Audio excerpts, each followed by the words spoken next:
अच्छा, अब जो हमारे पास है ना पोस्ट ऑपरेटिव कोलेंजियोग्राफी, ठीक है। तो ये पोस्ट ऑपरेटिव मतलब कि हमारे पास आफ्टर ऑपरेशंस होती हैं, आफ्टर सर्जरीज होती हैं, ये वाला प्रोसीजर, ठीक है। कोलेंजियोग्राफी का मतलब क्या है? Cholangio mean bile duct, cholangio mean bile duct, and graphy mean visualisation through visualisation through contrast media, ठीक है। तो हम क्या कहते हैं कि ये एक ऐसा फ्लोरोस्कोपिक प्रोसीजर है जो परफॉर्म किया जाता है आफ्टर सर्जरीज, ठीक है, to view the bile duct pathologies or anatomy, ठीक है। अब इसमें कौन सी सर्जरीज हमारे पास इन्वॉल्व है? अगर हमने कॉलीसिस्टेक्टोमी की है, कॉलीसिस्टेक्टोमी का मतलब ये है कि हमने अगर गाल ब्लैडर को रिमूव किया है। दूसरा, अगर हमारे पास ओपन सर्जरीज होती हैं, लार्ज सर्जरीज होती हैं, जैसे लिवर ट्रांसप्लांट हो गया, ठीक है। उसके बाद जो है ना पेशेंट को हम टाइम दे देते हैं कि इस टाइम के बाद आपने क्या करना है, आना है, और हम ये प्रोसीजर परफॉर्म करते हैं कि बाइल डक्ट में अगर जो है डॉक्टर को कोई स्टोन सस्पेक्टेड है, स्ट्रिक्चर्स है, ऑब्स्ट्रक्शन वगैरह है, तो उसके लिए हम क्या करते हैं, ये वाला प्रोसीजर परफॉर्म करते हैं, कोलेंजियोग्राम लेते हैं, ठीक है, ताकि पेशेंट कॉम्प्लिकेशन को रिड्यूस किया जाए, ठीक है। अब ये जो पोस्ट ऑपरेटिव प्रोसीजर है ना, इसको हम डिलेड कोलेंजियोग्राफी भी कहते हैं, डिलेड कोलेंजियोग्राफी। मतलब ये डिलेड का मतलब ये है कि कुछ दिनों बाद हम पेशेंट को बुलाते हैं आफ्टर द सर्जरी कि ये वाला प्रोसीजर हमने परफॉर्म करना है। दूसरा जो इसका स्पेसिफिक नाम है वो है टी ट्यूब कोलेंजियोग्राफी, ठीक है, टी ट्यूब कोलेंजियोग्राफी। अब इसको समझ लेते हैं कि इसको टी ट्यूब कोलेंजियोग्राफी क्यों कहते हैं। ऐसे होता है ना कि जो पहले हम टी ट्यूब का पढ़ लेते हैं जी। जो टी ट्यूब होता है ये इसका शेप होता है टी शेप होता है, ठीक है, इसलिए इसको हम कहते हैं टी ट्यूब। इसका ये जो है ना ये बना हुआ होता है फ्रॉम सिलिकॉन, ठीक है, या तो ये सिलिकॉन से बना हुआ होता है या आपके पास रबर से बना हुआ होता है, जो पेशेंट के लिए फिजिबल होता है, कोई एलर्जी वगैरह या कोई इन्फ्लेमेशन वगैरह काज नहीं करता, ठीक है। अब इस टी ट्यूब के आपके पास दो इम्पोर्टेंट फंक्शन है, ठीक है, 2 इम्पोर्टेंट फंक्शंस है इसके। कौन कौन से है? फर्स्ट नंबर पे अगर आप बोलो तो ये आपके पास बाइल ड्रेनेज करता है। आप कोई भी सर्जिकल प्रोसीजर करते हो, ऑपरेशंस वगैरह करते हो, उनमें ड्रेनेज की बहुत ज़्यादा ज़रूरत होती है। ड्यूरिंग द प्रोसीजर भी ड्रेनेज बैग्स यूज़ होते हैं, एंड आफ्टर द प्रोसीजर भी पेशेंट अपने साथ ड्रेनेज बैग जो है वो कैरी करेगा, ताकि आपके पास जो फ्लूइड वगैरह है, जैसे पेरिटोनियल फ्लूइड हो गए, या इन दिस केस अगर बाइल फ्लूइड हो गए, उसकी अगर लीकेज हो रही है तो वो उस पेशेंट को जो है वो कोई कॉम्प्लिकेशन पेशेंट में काज ना करे या वहाँ कलेक्ट ना हो, वो बैग में कलेक्ट होती हैं, ठीक है। तो टी ट्यूब क्या करता है? बाइल ड्रेनेज करता है in during the procedure, and after the procedure जो है ये कनेक्टेड होता है विद द पेशेंट। दूसरा आपके पास ये कोलेंजियोग्राम जब हम करते हैं, कोलेंजियोग्राफी जब हम परफॉर्म करते हैं, ये वाला प्रोसीजर जो अभी हम पढ़ रहे हैं पोस्ट ऑपरेटिव कोलेंजियोग्राफी, इसमें कॉन्ट्रास्ट इंजेक्शन में हेल्प करता है। कॉन्ट्रास्ट इंजेक्शन हम देते हैं थ्रू टी ट्यूब, ठीक है। अब मेरी स्क्रीन पर देखें, आपको पूरा का पूरा जो है व्यू नजर आ रहा है कि किस तरह टी ट्यूब प्रेजेंट होता है in the common bile duct. याद रखिए जो टी ट्यूब होता है उसकी प्लेसमेंट होती है in the common bile duct, ठीक है। और ये जो है ना आपके पास ऊपर अगर आप देखें तो मेंशन है कि आपके पास गाल ब्लैडर जो है ना वो रिमूव किया गया है। तो ये ड्यूरिंग सिस्टेक्टोमी का प्रोसीजर है कि स्किन के साथ जो है वो ये स्किन को जो है वो क्रॉस किया हुआ है इसने, ये टी ट्यूब ने, और इसके साथ ड्रेनेज बैग भी वहाँ पे प्रेजेंट होता है जो यहाँ शो नहीं किया गया है, ठीक है। तो क्या होता है अगर हम बोले तो दो फंक्शंस है, एक बाइल ड्रेनेज करता है, एक आपके पास कोलेंजियोग्राफी में कॉन्ट्रास्ट इंजेक्शन के लिए हम यूज करते हैं, ठीक है। अब अगर फॉर एग्जांपल मैं आपको एक सिनेरियो दे दूँ ना कि पेशेंट की सर्जरी हो रही है, ठीक है, सर्जरी क्या है? कोलिसिस्टेक्टोमी है, कोलिसिस्टिक टोमी है, ठीक है। मतलब कि हमने जो आपके पास है ना गाल ब्लैडर उसको रिमूव करना है, ठीक है। अब अगर जो है ना ओपन सर्जरी है ना, ये आपके पास अगर ओपनली हमारे पास जो है सर्जरीज हो रही हैं और हम ये जो आपके पास है गाल ब्लैडर रिमूव कर रहे हैं, तो उसी दौरान रेडियोलॉजिस्ट या आपके पास जो डॉक्टर होता है वो क्या करता है? वो टी ट्यूब को इंसर्ट कर लेता है इनटू कॉमन बाइल डक्ट, ठीक है। फॉर एग्जांपल ये आपके पास वो कॉमन बाइल डक्ट है, ये आपके पास वो सिस्टिक डक्ट है जहाँ यहाँ पे स्टिचेस लगी हुई हो, क्योंकि यहाँ से जो है गॉल ब्लैडर अब हमने रिमूव कर दिया है या रिमूव करने वाले हैं, ठीक है।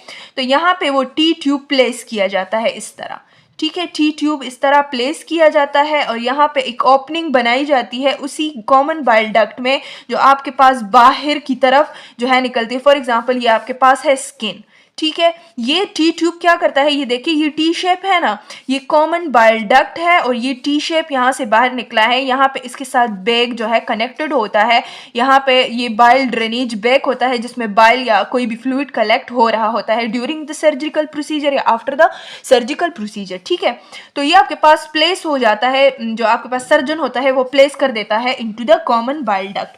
उसके बाद हम क्या करते हैं, पेशेंट को 10th डे पे बुला लेते हैं। पेशेंट को कहते हैं कि आपने जो है 10वें दिन पे आना है अपनी सर्जरी के। हम इस दौरान दो काम करते हैं, एक तो ये है कि हम टी ट्यूब जो है ना, टी ट्यूब हमारे पास एक फंक्शन परफॉर्म कर चुका है कि वो जो है ड्रेनेज उसने कर लिया है, लेकिन जो टी ट्यूब को हमने क्या करना है 10 डे के बाद रिमूव करना है। लेकिन अगर हम देखें तो टी ट्यूब अपना एक फंक्शन परफॉर्म कर चुका है, वो है बाइल ड्रेनेज। इधर हम दो फंक्शन पढ़ चुके थे ना, बाइल ड्रेनेज का फंक्शन वो परफॉर्म कर चुका है, but the second is blank, अभी तक उसने कोलेंजियोग्राफी परफॉर्म नहीं की। तो सेकेंडली हम जो टी ट्यूब से आफ्टर 10 डे प्रोसीजर करते हैं वो है कोलेंजियोग्राफी। इसी वजह से हम इसको डिलेड प्रोसीजर भी कहते हैं, ठीक है। टी ट्यूब कोलेंजियोग्राफी परफॉर्म करते हैं और जो है ना हमारे पास ये वाला प्रोसीजर जो है वो कंप्लीट हो जाता है, ठीक है। तो इसी तरह ये इसका जो है इंट्रोडक्शन है कि किस तरह हमारे पास क्या होता है, ये प्रोसीजर परफॉर्म किया जाता है। अगर हम इसकी इंडिकेशंस की बात करें, ठीक है, इंडिकेशंस कि कौन कौन सी प्रोसीजर में ये होता है, एक तो ये है कि अगर हमारे पास जो है वो ऑपरेटिव प्रोसीजर परफॉर्म नहीं किए गए हैं, ठीक है। ऑपरेटिव प्रोसीजर या ऑपरेटिव कोलेंजियोग्राफी प्रोसीजर अगर हम कहें ना, ड्यूरिंग द प्रोसीजर हमारे पास अगर कोलेंजियोग्राफी नहीं की जा रही, देन हम पोस्ट ऑपरेटिव प्रोसीजर जो है वो करते हैं। सेकंड नंबर, अगर इसकी रिजल्ट नॉट सेटिस्फैक्ट्री है, ठीक है, नॉट सेटिस्फैक्ट्री है, देन उस कंडीशन में भी हम क्या करते हैं, ये वाला प्रोसीजर परफॉर्म करते हैं, ठीक है। उसके बाद अगर हमारे पास है स्ट्रक्चर्स सस्पेक्टेड, ठीक है, इसके साथ सस्पेक्टेड लिखना है, सस्पेक्टेड स्ट्रक्चर्स हैं, स्टोन्स हैं, ऑब्स्ट्रक्शन वगैरह है, ठीक है, स्टीनोसिस है, उसी कंडीशन में हम ये वाला प्रोसीजर परफॉर्म करते हैं। And most important, removal of T tube के लिए हम करते हैं, रिमूवल ऑफ टी ट्यूब के लिए हम ये वाला प्रोसीजर करते हैं। 5th नंबर पे अगर हम परफॉर्म करते हैं for the assessment of biliary leakage, ठीक है, कि आफ्टर द प्रोसीजर कोई बाइलरी लीकेज वगैरह तो, आफ्टर द सर्जरी कोई बाइलरी लीकेज वगैरह तो नहीं हो रही, ठीक है।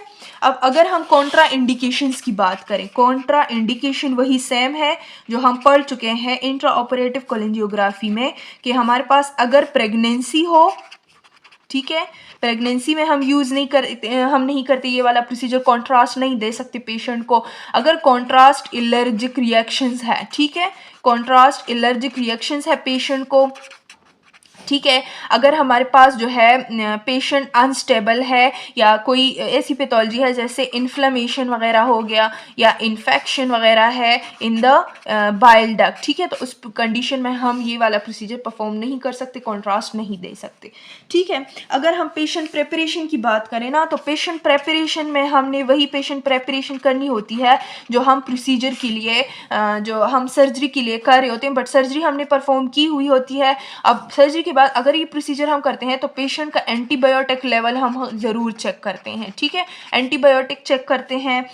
दूसरा, हम एलर्जिक जो है मेडिसिन अगर वो ले रहा है देन हम उसको चेक करते हैं, पूरी की पूरी हिस्ट्री हम चेक करते हैं, ठीक है, मेडिकेशंस को। तो पेशेंट प्रेपरेशन में ये हो गया। उसके बाद हम अगर हमारे पास है प्रिलिमिनरी इमेजेस, ठीक है, इमेजेस में हम क्या लेते हैं, हम उसमें एक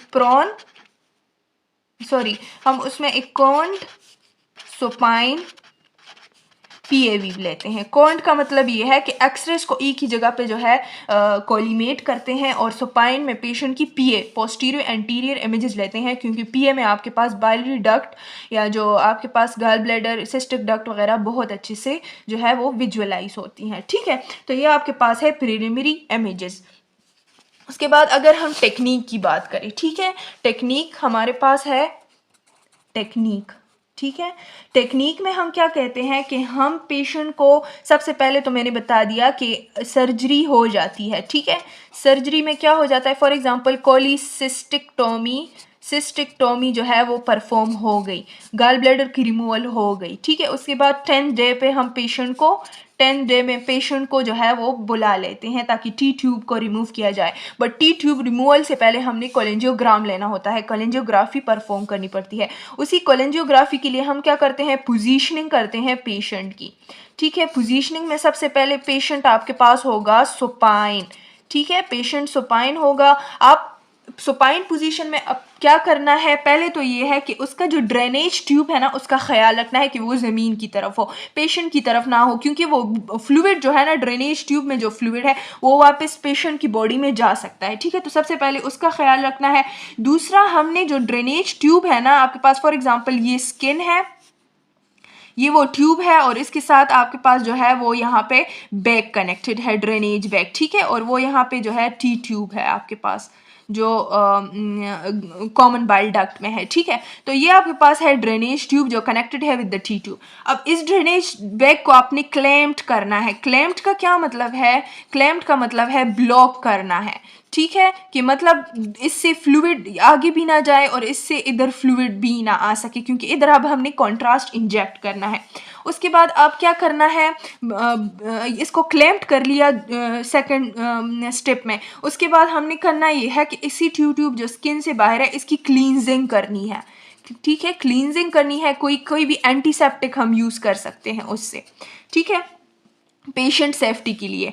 थर्ड नंबर स्टेप में हम क्या करते हैं, हम करते हैं नीडल वगैरह यूज़ करते हैं, नीडल यूज़ करते हैं 23 गाज का, ठीक है। सिरिंज यूज़ करते हैं 20 ml का, ठीक है। ये MCQ पॉइंट ऑफ व्यू से इम्पोर्टेंट है, ठीक है। जब हम ये वाली चीज़ें यूज़ करते हैं ना, ये नीडल और गॉज वगैरह यूज़ करते हैं, इसके ज़रिए हम क्या करते हैं, इसके ज़रिए हम कॉन्ट्रास्ट इंजेक्ट करते हैं, ठीक है। अब कॉन्ट्रास्ट को हमने कहाँ इंजेक्ट करना है, हम क्लैम्प्ड वाली जगह पे नहीं कर सकते, ठीक है।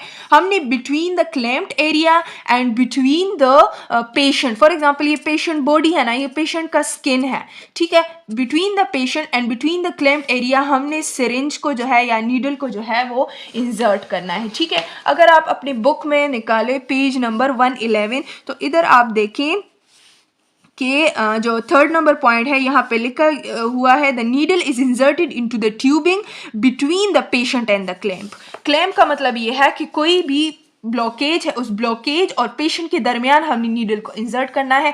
एंड यहाँ पे, क्योंकि अगर हम यहाँ पे नीडल इंसर्ट करेंगे और कॉन्ट्रास्ट इंजेक्ट करेंगे, कॉन्ट्रास्ट तो यहाँ नहीं आएगा क्योंकि ये जगह तो ब्लॉक है, तो इसलिए हम यहाँ पे करते हैं ताकि आपके पास कॉन्ट्रास्ट जो है वो सारा यहाँ पे जो है वो पास हो जाए और बाइलरी डक्ट में चला जाए। उसी दौरान हम क्या करते हैं, हम इमेजेस लेते हैं, ठीक है। फोर्थ नंबर स्टेप में हम क्या करते हैं, इमेजेस लेते हैं, फ्लोरोस्कोपिक इमेजेस लेते हैं, जैसे ही कॉन्ट्रास्ट वहाँ पे फ्लो कर रहा होता है, ठीक है।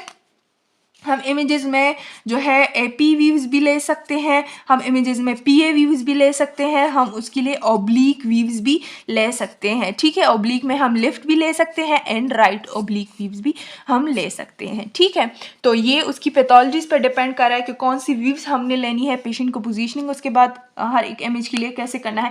सिंपल आप इतना बेसिक याद रखें कि anterior posterior, posterior anterior and oblique projections आपके पास आ सकती हैं, या ये इमेजेस आप ले सकते हो इन दिस प्रोसीजर, ठीक है। तो उसके बाद हम क्या करते हैं, हमने कॉन्ट्रास्ट इंजेक्ट कर लिया, हमारे पास एक एंजियोग्राम आ गया, ठीक है। एक एंजियोग्राम हमारे पास आ गया कि उसमें जो है टी ट्यूब पड़ा हुआ था और जो है या तो कोई स्टोन वगैरह था, उसके लिए हम फिर अगर स्टोन है स्टेनोसिस है, उनके लिए अलग से सर्जिकल प्रोसीजर है या थेरेप्यूटिक प्रोसीजर हम परफॉर्म करते हैं, लेकिन ये हमारे पास सिर्फ डायग्नोस कर लेता है। अब ये हमारे पास कोलेंजियोग्राम आ गया है, ठीक है। उसके बाद हम क्या करते हैं, इसी टी ट्यूब को जो है वो नंबर 5th स्टेप में क्या करते हैं, टी ट्यूब रिमूव करते करते हैं, ठीक है, टी ट्यूब रिमूव करते हैं, क्योंकि इसी प्रोसीजर की एक इम्पॉर्टेंट इंडिकेशन ये थी कि हमने इस टी ट्यूब को रिमूव करना है, क्योंकि ये पेशेंट में अब कॉम्प्लिकेशंस काज कर सकता है, क्योंकि अब हमने ड्रेनेज ट्यूब वगैरह जो है वो रिमूव करना है, ठीक है। तो उसके बाद हम टी ट्यूब को रिमूव कर देते हैं, हमारा प्रोसीजर जो है वो ऑफ हो जाता है, ठीक है। तो ये आपके पास था पूरा का पूरा procedure post operative T tube cholangiography. Hope so आपको समझ आ गई होगी इससे पहले वाले टॉपिक की भी जो हमने पढ़ा था इंट्रा ऑपरेटिव, और ये वाला भी पोस्ट ऑपरेटिव, ठीक है। तो ये एमसीक्यू पॉइंट ऑफ व्यू से ये टी ट्यूब का प्रोसीजर जो है इंपॉर्टेंट है, ये इनमें सारी चीज़ें आपने याद रखनी है, ठीक है। तो अगर किसी चीज़ की समझ नहीं आए तो आप कमेंट बॉक्स में पूछ सकते हो। अगला जो हमारा लेक्चर होगा वो हम नेक्स्ट चैप्टर पे जाएंगे हिस्टीरोसल्पिंजोग्राफी पे, ठीक है। तो अपना बहुत सारा ख्याल रखिएगा, दुआ में याद रखिएगा। अल्लाह हाफिज़।